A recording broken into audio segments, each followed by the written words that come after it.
Good morning, ladies and gentlemen, or good afternoon, or good night, depending on what time you're watching this. Today I wanted to talk about, it's an article that I saw about a week ago, so I'm a little late to the party, but I did want to talk about it because it is something that I'm really interested in.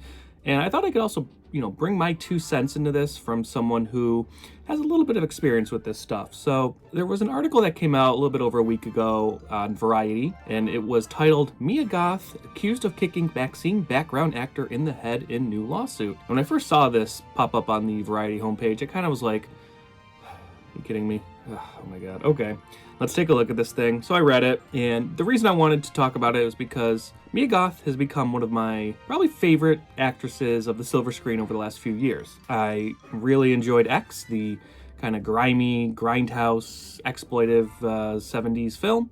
And then, of course, the prequel Pearl, the Technicolor, magical one-woman show, I would say. And Infinity Pool, which came out about this time last year, which I also really, really enjoyed. Just seeing Mia Goth play this maniacal, evil, sexy woman, which is great. So she's really become someone that I see her name attached to something, I'm like, I'll probably go watch that. And I'd like to see it in the theaters. MaXXXine, which is the third movie in this X trilogy, something we've known about for a while because they've liked to tease it in the previous movies. I've been waiting, get some news about this movie, when it's coming out, see if there's like a full trailer. The only thing we have right now are just some like a handful of pictures, not that much, like one picture from like the set of Mia Goth in character. So when we finally got some news, it wasn't the news I was expecting. It was news about a lawsuit, and I was like, oh boy, okay. So let's take a look. So from someone who's a fan of Mia Goth, someone who's a fan of the X series itself, and also someone who actually used to do background casting. I did extras casting, shows like Daredevil, Jessica Jones. I did a lot of movies when I was living in New York City. So I wanted to kind of give my 2 cents in on everything as well. So I was reading the article, and basically it was talking about this background actor. He claims that he suffered a concussion after Mia Goth kicked him in the head during a day of filming on the A24 film MaXXXine. He was hired for 3 days. In the lawsuit, he's basically claiming that it was not battery, but also wrongful termination. Now, the battery part, I'm not here to pick sides. I'm not here to say, oh, it's, I'm on her side or I'm on his side. I will say this, life as a background actor is very difficult. It's not the greatest. I've done background acting myself, and like I said, I've come from extras casting. I've done that for a long time. So I'm not here to pick his side, I'm not here to defend him, and I'm not here to defend her either. I don't really know the story, and there's really not a lot of information to go off of. And it's really not even he said versus she said at this point, because they really haven't made a statement about anything. So it's really just his word against, that's it. So the suit is battery plus wrongful termination. Now that's the part I wanted to talk about, because here's the thing.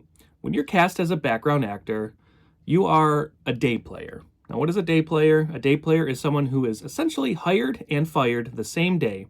And I know that term, hired and fired, that doesn't sound the greatest, but essentially that's what it is.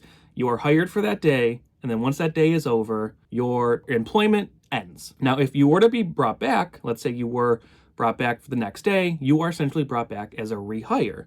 So you're rehired the next day, and then your termination ends that day. And then if he brought you back another day, you're rehired again, and you're brought back. So technically, he was never hired officially for 3 days. There was no contract that he would have signed that said you are guaranteed 3 days. That does not exist, especially as a background actor. Maybe if he was a speaking role, like a principal role, that might be different.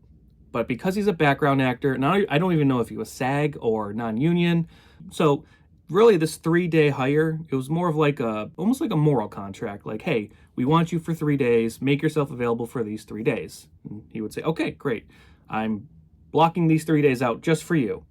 Now, let's say at the end of day one, this has happened, I've experienced it, where let's say they hired 100 extras and they think they need all 100 extras for all 3 days, but it turns out, oh, you know what? Tomorrow, we actually only need to film this angle, so we only need 50 people. So let's only bring back 50 people instead of the 100. So essentially, they'll cut those other 50 people that were even told that they were basically hired for that second day or that third day, or depending on what the situation is. So essentially, the casting company will call them and say, hey, turns out they don't actually need you tomorrow. You can go ahead and try to get other work. Again, kind of the tough life of a background actor is that not every day is guaranteed. Now, here's the thing. If he's a SAG actor and they booked him, the term book that means he should be hired and paid for those 3 days if he's booked. Now, that was a little bit of a get around that we used to do in extras casting. When we were to cast people, we would say, are you available for potential work tomorrow? We would never use the phrase, I want to book you, because once you tell a SAG actor that they're booked or you give them a call time and location, they technically, under the SAG rules, should get paid for that day, whether you use them or not. Now, if it's non-union, it really doesn't matter. They don't have a union to back them up. That's the unfortunate part. So if I was casting you for a 3-day thing, I would say, are you available for potential work tomorrow? And the next day and the next day, we need you for these 3 days. And then again, let's say they just had to drop him the second day. I would have to unfortunately give that call and say, hey, looks like they don't need you tomorrow. I'm sorry about this. We'll try to get you on another one.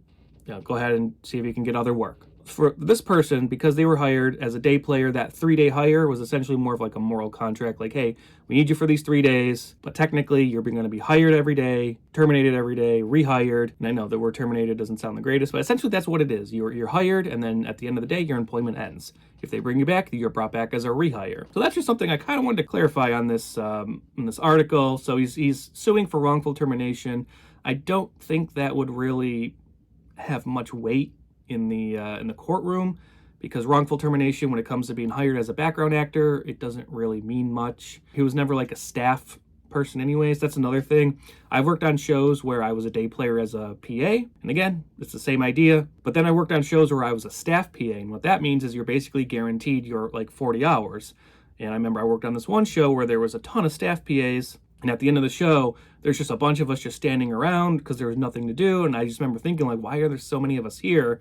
Shouldn't they just like let people go? But it's because we were all staff PAs. We had to work our 40 hours anyway, so they might as well have us there. But that would never really happen on as far as being a background actor. But anyways, I'm not here to pick sides. Mia Goth, I'm a big fan. I really enjoy her as an actress. She's probably becoming one of my favorite silver screen actresses. But I could also see her being a little crazy, because she does play a lot of, crazy in her movies.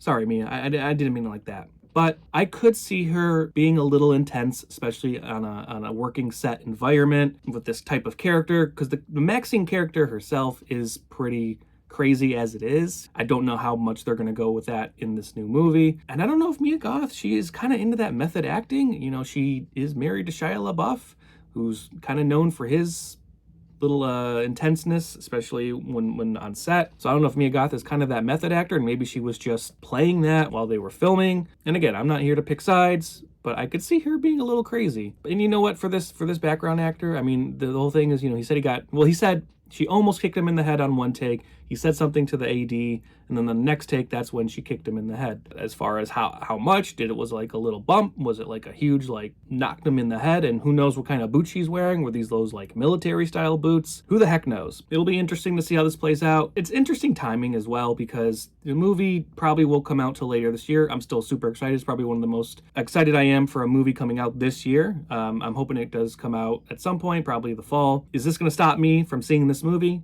No, absolutely not. I will probably be there opening night. Will this stop other people from seeing this movie? Probably not. These movies haven't really been huge box office movies anyways. I'm sure it's not going to really have a huge impact on that. Because also the timing is interesting. It's weird because apparently this happened last April when they were filming. Here we are in January, and now the news is coming out, and the movie's probably not going to come out for another 9 months or so. This person's not just doing this just to try to kill this movie's marketing or anything like that, because if you wanted to do that, the story would have came out a week or so before the movie was set to release. It's not. It's coming out in January. It's interesting timing, so I'm not sure why it took so long from being last April to now. We'll have to see how it plays out. I just wanted to give my whole take on everything, from the side of being a fan of the actress and the series to doing extras casting and just kind of what that's like. And that's pretty much all I wanted to go over. So that's going to be a wrap on this take. And, if Mia Goth wanted to kick me in the head, I'd be fully on board for it. But that's just me. I'm a weirdo. All right, have a good day. I also wanted to mention, if you wanted to check out the video I made for the A24 casting call contest that they did, check out my Patreon. The link is in the description. I don't think you'll be disappointed. I'm nothing like you. You're a murdering, kidnapping sex fiend. I'm a fucking star. The whole world's gonna know my name.